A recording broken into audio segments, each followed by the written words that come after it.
On vous souhaite la bienvenue à ericlatour.com. Dans quelques instants, on vous parle de l'impro, de l'improvisation, la clique qui est de retour pour une autre saison au Dorchester en 22-23. Il y a une trentaine de joueurs, 5 équipes, on en parle. Mais d'abord, lui, il est artiste, auteur, compositeur, interprète. Il a reçu un prix très important, le prix Sylvain Lelièvre. Je parle ici d'Alexandre Béliard.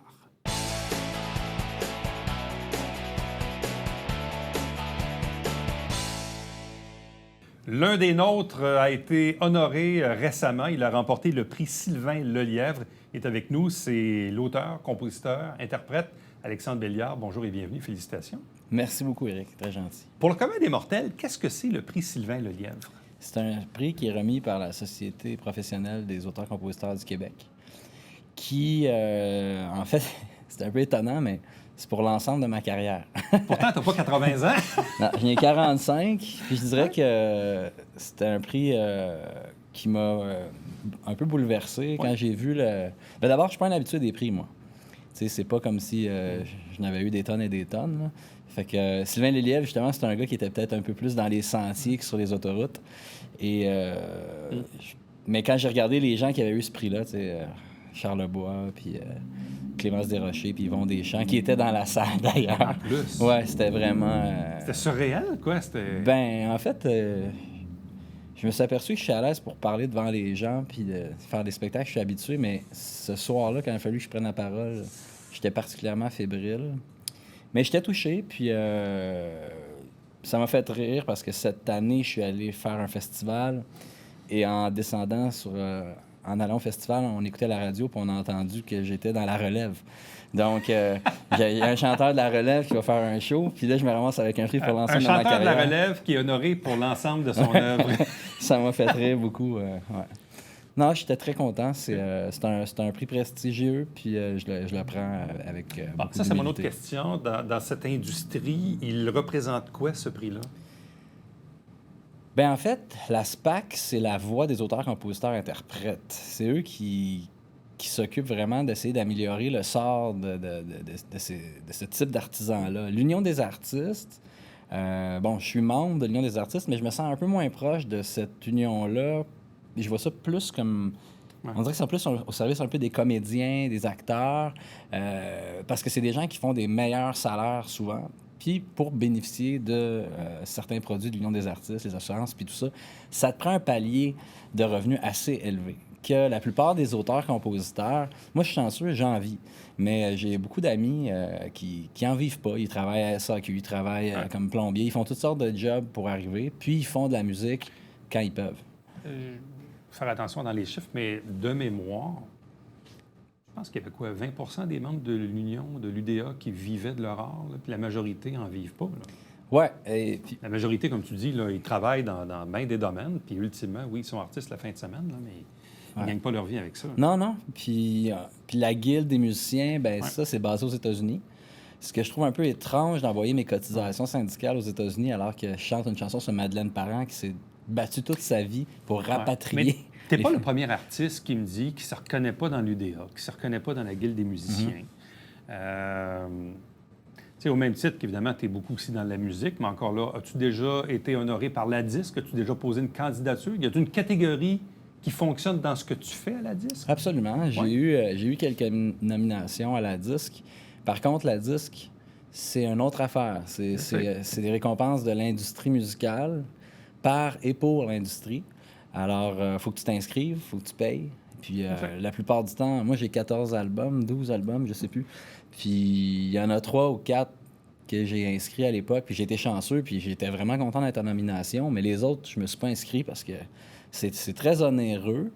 Puis, bon, c'est pas... Donc, on comprend mieux pourquoi, pour toi, le prix Sylvain Lelièvre te parle davantage. Mais ça sort de nulle part aussi. Je m'attendais pas à ça. C'était Diane Gister qui m'appelle. Je suis dans ma cuisine en train de faire la vaisselle, puis elle me dit que je vais gagner le prix Sylvain Lelièvre. Puis je sais c'est quoi ce prix-là, puis je dis, vous devez vous tromper, là. J'ai 45 ans. C'est le même que tu l'as appelé? Ben oui.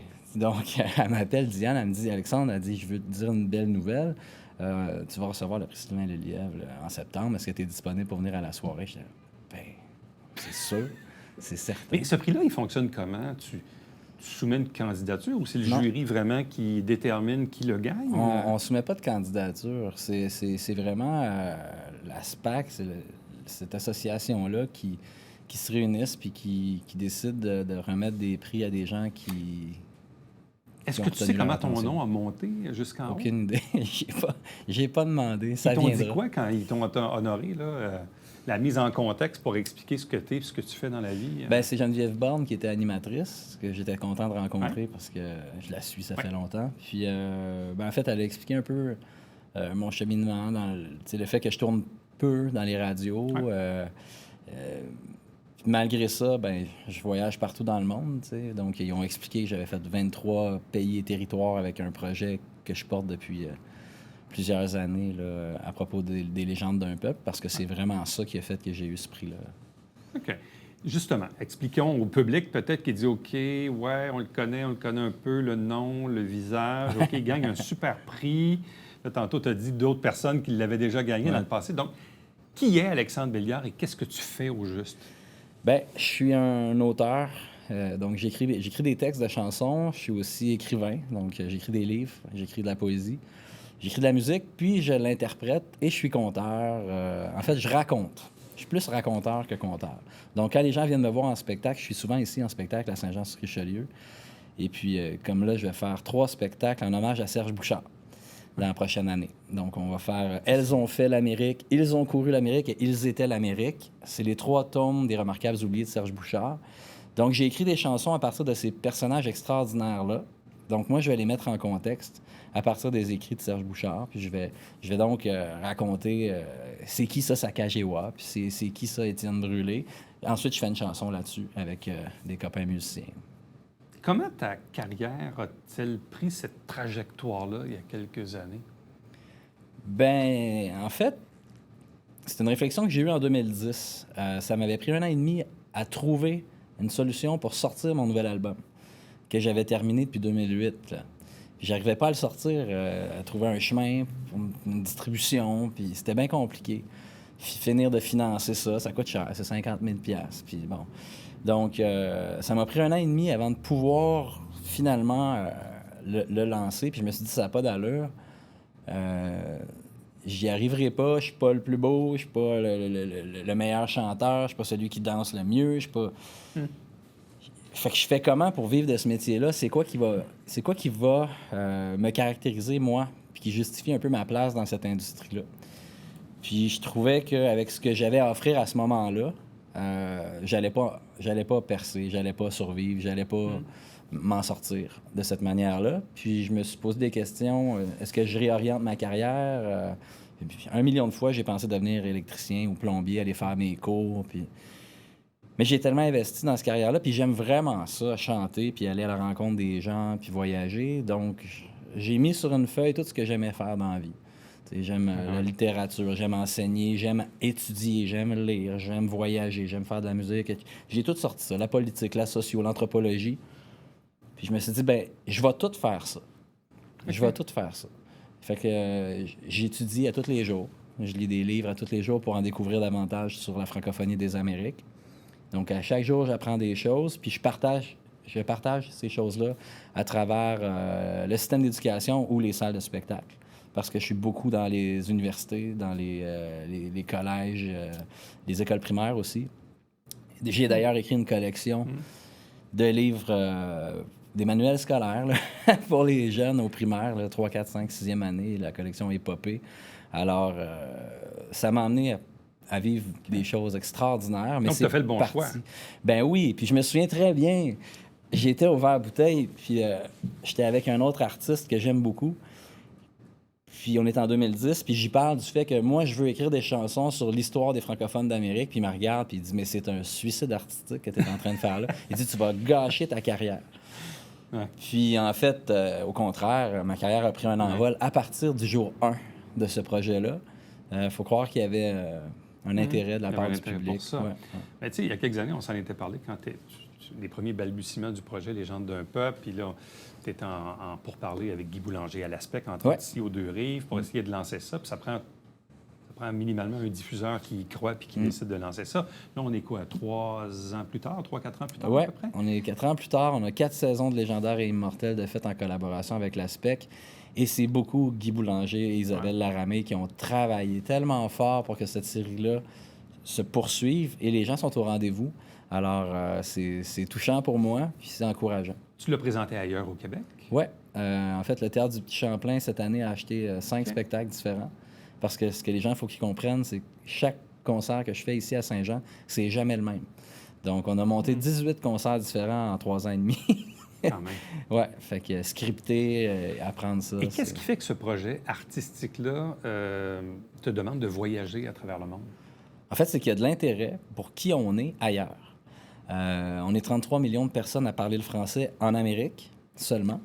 Alors, je suis allé au Chili, en Colombie, en Haïti, à Cuba. J'ai fait plusieurs États américains, le Mexique, l'Alaska, le Yukon, Saint-Pierre-et-Miquelon, puis tout le Canada plusieurs fois, parce qu'il y a des communautés francophones partout. Et si ce n'est pas des communautés francophones, simplement, elles veulent savoir qui on est. Et on a des ambassadeurs francophones dans tous ces pays-là. Si je vais en Argentine, je peux leur parler du Che Guevara qui parlait très bien le français, ou de Hippolyte Bouchard, qui était un pirate californien qui a fait partie de la flotte militaire argentine et péruvienne et chilienne. Donc, c'est un espèce de héros national, légende sud-américaine, Hippolyte Bouchard, qui a fini tragiquement. Moi, je ne chante pas nécessairement la vie de héros. Il y a des personnages... Ils se défendent par eux-mêmes. Moi, je dis, ils ont existé. Mais ce gars-là, il a fini poignardé par un de ses domestiques parce qu'il était très colérique. Donc, c'était pas quelqu'un de gentil, mais il a existé.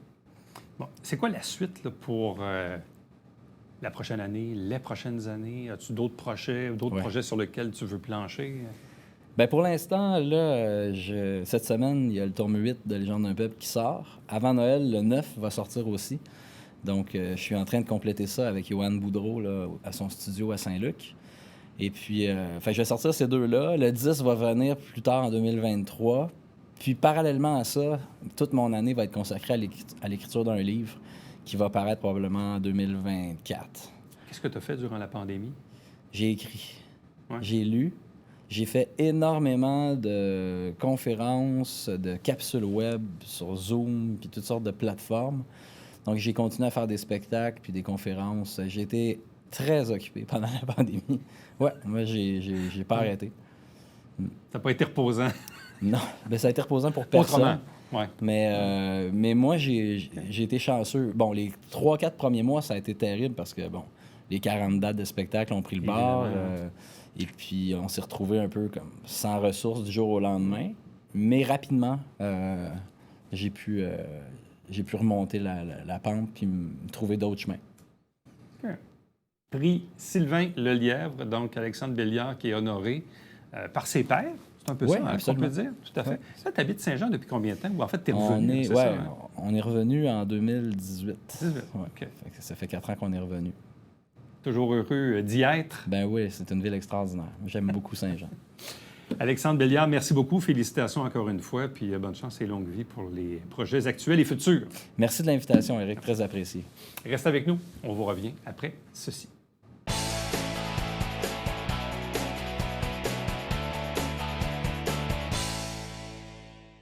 Mesdames et messieurs, bon matin et bienvenue à votre télébingo sur les ondes de télévision du Haut-Richelieu.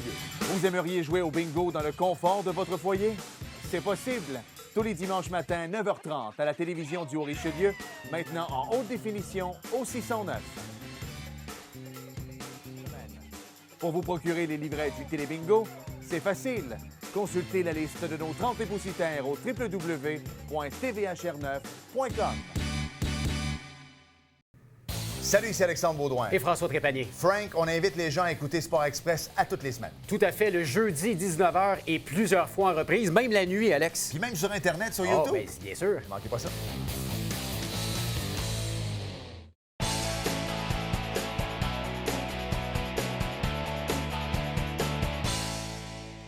J'ai vu récemment un article dans le Canada français qui m'a fait sourire puis qui m'a rassuré en même temps de voir que la Clique, cette certaine ligue d'improvisation créative, quoiqu'elle a déjà porté un autre nom dans le passé, est toujours bien vivante et active à Saint-Jean-sur-Richelieu, principalement les jeudis soirs à 19h30 au Dorchester, au 2e étage. Avec nous pour en parler, 2 invités. D'abord, Justin Monblot, bonjour. Bonjour. Accompagné de Maxime Gilles Léonard, bonjour et bienvenue. Enchanté, bonjour. Bon. Est-ce que vous savez comment s'appelait la clique dans ses origines? Pas certain. Aucune Je idée. pense. C'est loin, là. Ouais. C'était-tu certaines ligues d'improvisation comique? Confuse! Confuse. Confuse. J'en faisais partie OK. dans les années 80. Puis je sais que dans les années 90, c'est devenu créative. Je Ouais, pense que c'est la ça. confusion était trop grande pour, Ouais. pour le temps. Vous, ça fait combien de temps que vous êtes impliqué dans la clique? Moi, ça fait depuis 2016, 2017, je crois. Ouais, moi, c'est ma première année à la clique. là. J'ai joué cet été à notre ligue, la flip-flop, la ligue estivale, mais c'est la première fois que je m'implique dans la clique. Qu'est-ce qu'on sait de la clique des dernières années? Puis là, il y a eu la pandémie aussi. Vous avez dû Ouais, être en c'est ça. pause, probablement? Ouais, ben la clique, dans les dernières années, on dirait qu'il y avait un peu moins d'engouement. La popularité commençait à descendre. Fait que c'est pour ça que là, on veut reprendre ça puis rendre ça pas aussi. On aimerait ça que ça soit aussi big qu'avant, mais c'est ça. On fait de notre possible pour ramener la clique en vie. Bon, toi, tu dis que tu es là depuis 2016. Là, avec la pandémie, quoi, vous avez mis ça sur pause pendant 2 ans? Ouais, c'est ça. Pendant 2 ans, il n'y avait pas eu d'impro. En fond, on a dû couper au milieu de la saison, dans le fond, en 2019. Puis là, on a reparti ça en force. Là. On a racheté du nouveau matériel, on a acheté plein de trucs, puis on a essayé de changer le concept, on a changé le logo, changer la page Facebook, essayer d'aller rechercher le plus de monde possible qui revienne à la ligue, parce que ça fait 2 ans qu'on n'a pas fait d'impro à Saint-Jean.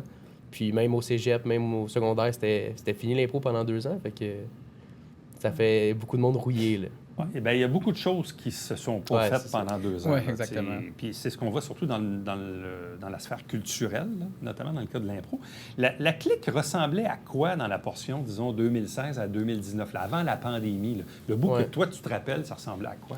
Ouais, ben c'était un peu pareil, là. On était encore au Dorchester, mais tu sais, ça commençait à être des équipes de 4 personnes. 4 équipes de 4, il y avait un peu moins de joueurs. Puis quand tu as moins de joueurs, c'est un peu plus dur d'aller chercher du public et tout. Et puis en 2000, je pense que ça c'est 2016, 2017, 2018, 2019. Aucune raison pourquoi. On avait 30 joueurs. La ligue était redevenue super bonne. Puis après, il a fallu couper en plein milieu de la saison pour... À cause de la pandémie. Exactement. Fait que- Bon. Toi, tu connais la clique depuis plus récemment. Qu'est-ce qui fait que tu Ouais. t'es impliqué dans la clique? Au cégep, pour mon projet de fin de deck, j'ai réalisé un reportage documentaire sur l'impro à Saint-Jean, parce que moi, je faisais de l'improvisation au cégep. Et là, je me suis intéressé à la clique. Je suis allé interviewer Martine Asselin, celle qui a créé la clique Dans les en années 84. Ouais. Et elle m'a donné des VHS, aussi Patrick Ménard, qui, lui, s'est impliqué au cabaret théâtre plus dans les années 2000. Il m'a donné aussi plein de matériel. Faut que je vais vraiment faire un historique complet des archives de la clique. C'est ça qui m'a vraiment intéressé à la Ligue, puis qui m'a fait vouloir y aller, y jouer maintenant. Ben, parce que ce qui est intéressant, c'est que l'impro au Québec, là, de mémoire, bon, c'est Ouais. sous Robert Gravel, Ouais. 77, la création de la LMI. Moi, environ. Environ.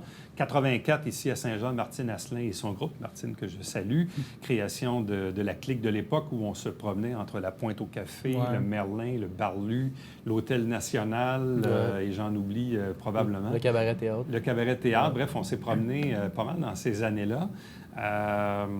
Puis évidemment, ça suit son cours aux aléas des gens, mais en même temps, ce qui est intéressant de dire, c'est que dans le premier 10 ans de la clique, il y a des talents qui ont pris naissance. Jean-Marc Parent, Oui, effectivement. Chantal Lamarre, Stéphane Crête, Didier Lucien, et j'en passe là, dans les premiers, puis il y en a eu probablement d'autres ensuite. Là. Vous, dans le fond, vous avez connecté avec l'impro quoi, au secondaire, principalement? Vous avez Ouais. commencé à en faire?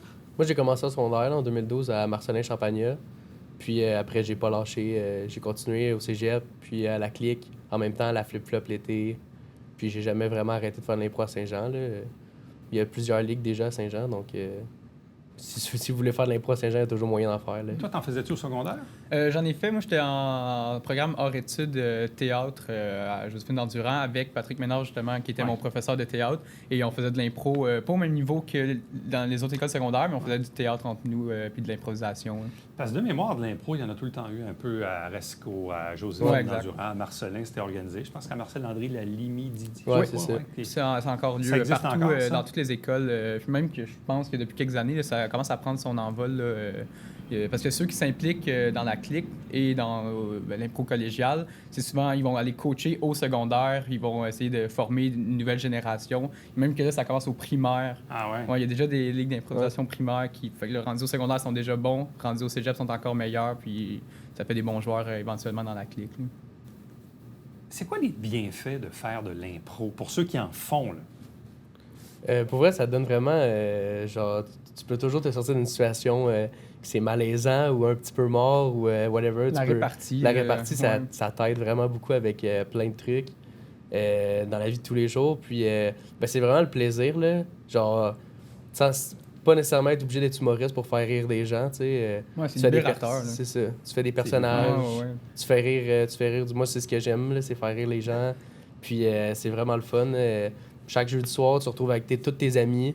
Puis après, souvent, un petit souper, une petite bière. Puis on fait de l'impro pendant 2 heures. Puis on a bien du plaisir. Fait que c'est un temps plein comme un autre, là, faire du soccer ou du hockey. Vous avez- ouais, vas-y. Ouais, ben, ce qui est le fun aussi, c'est que des fois, on voit des gens qui sont un peu gênés dans la vie, un peu Ouais. introvertis. Ils arrivent Ils sur se la transforment, scène. ils se métamorphosent. Exactement. là, ouais. Là, ça devient des personnages, quelque chose que tu n'aurais jamais imaginé d'eux. Puis ça, c'est le fun aussi. Là. Ça permet vraiment de se libérer puis de se défouler.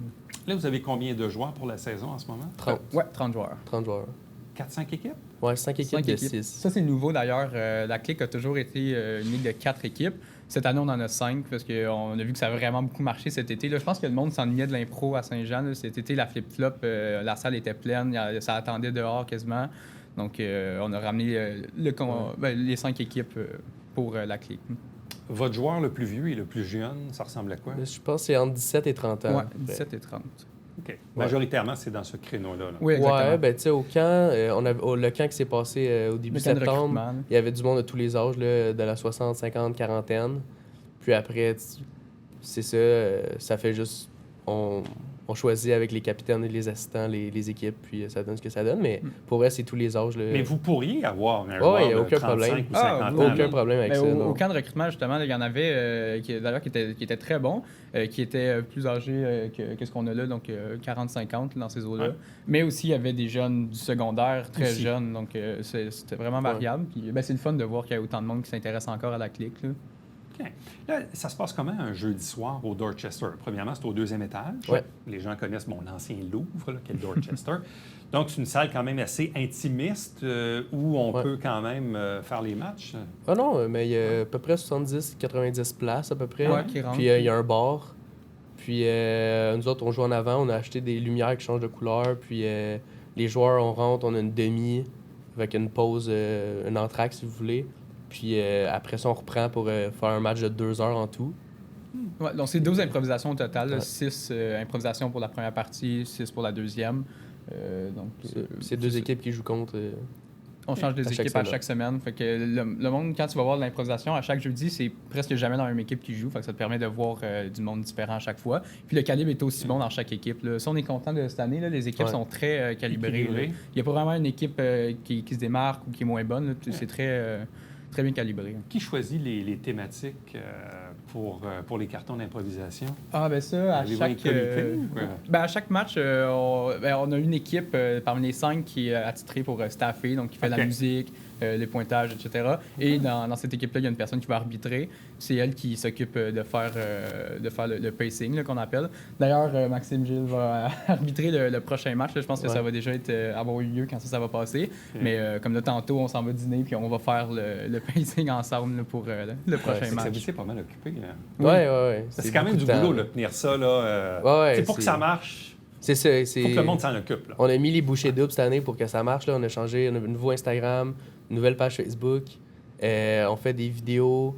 On a changé justement l'esthétique de la ligue.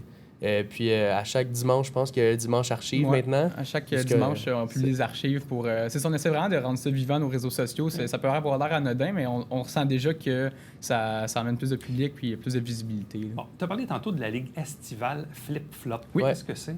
C'est, dans le fond, c'est la clique, mais l'été. C'est juste qu'on a changé. C'est un peu moins, c'est un peu plus nonchalant, moins compétitif. Où est-ce que. Mais en principe, c'est la même chose. Là. C'est la clique l'été. Ouais, je crois que c'est en 2008 que ça a commencé à flip-flop. C'est juste qu'il il n'y avait pas d'improvisation l'été, donc on a décidé de... C'est les mêmes personnes que la clique qui ont juste fait une autre ligue qui s'appelle la Flip Flop pour l'été. Là, pour la saison 22-23, vous prévoyez combien de jeudis, combien de semaines, dans le fond? C'est 20 matchs au total là, depuis le début. Donc, 20 matchs. Il va y avoir un match spécial au retour des fêtes. Et après ces 20 matchs-là, c'est les séries qui commencent. Donc, deux demi-finales, une finale. Et au total, ça va avoir fait 24 matchs, je pense. Là, pendant début avril, je pense. Ça vous amène jusqu'au début avril? Ouais, je pense que c'est ça. Ouais, mi-avril environ. Ok, Dans ces eaux-là. mi-avril. Le calendrier est sur notre page Facebook, là, si jamais. Là. OK. La page Facebook, quelqu'un qui veut la trouver là, rapidement dans le champ de recherche, on écrit quoi? La clique.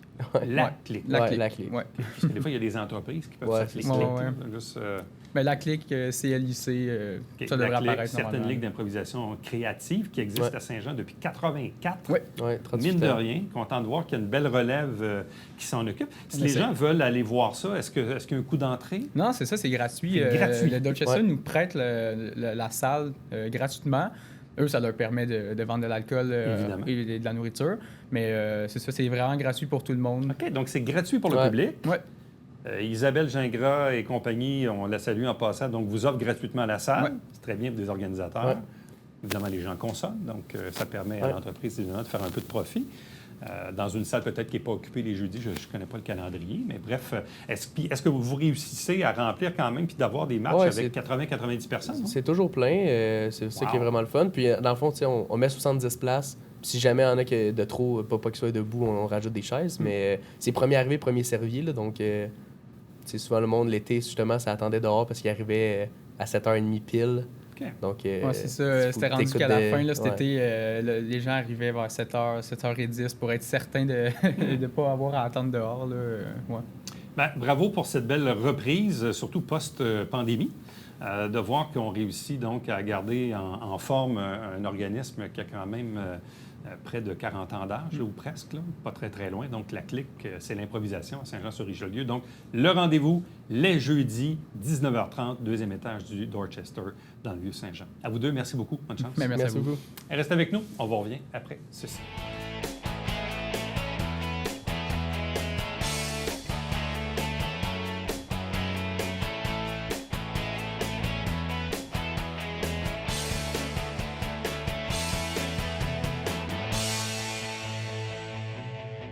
À l'occasion de Mon Vieux-Saint-Jean la nuit, le samedi soir 15 octobre, si on regarde de l'autre côté, Église Saint-Athanase, c'est l'œuvre numérique ADN qui revient l'espace d'une seule soirée. C'est évidemment, on est en éclairage, ça vaut vraiment la peine d'aller voir ça. Donc samedi soir le 15, on regarde l'Église Saint-Athanase. À demain.